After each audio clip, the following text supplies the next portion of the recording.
Alright team, so the key to the hang power snatch is about getting that weight into the hip crease. Now a lot of you guys, the question could be, how can I get the weight to the hip crease? Sometimes the weight sort of hits off my mid-thigh. How do I get that extra pull into my hips? If you've already assessed how wide your hands need to go on the bar and you're in a really good position, and that from that position the bar sits happily in the hip crease with your elbows locked out, perfect.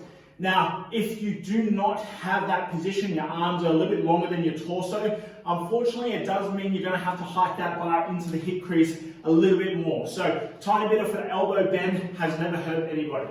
Now, what we want to look at is, similar to that dowel rod setup, we're setting up with our bar super close into the hip. Now, where I want to make sure my hands are, is that my knuckles are underneath the bar the whole time. Now, if I feel like I'm losing grip of the bar, then I need to bring my hands closer until I've got flexibility in the fingers and also through the wrists to be able to hit that properly.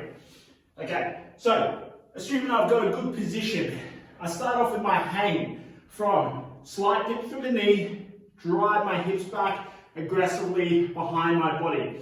You'll notice the bar has not moved away from my hip from this position. Scoop those knees through, stand up nice and tall. If you can achieve that position with the strength through the shoulders and hold that bar, then we're good to move. So next stage is knees, hips go back, slide to the top of my knee. From this position, it should only be moving up slightly, but majority of the work is done through my scap and my shoulders.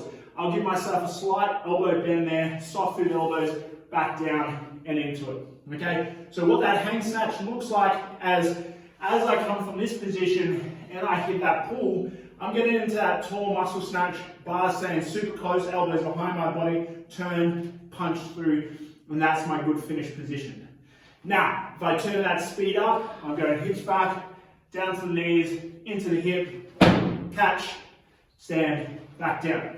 Again, hips go back, release it to the knees, hands come back into the hip, snatch, stand, and then reset. So, for your hang snatch today, we've got 2 sets, we've got 3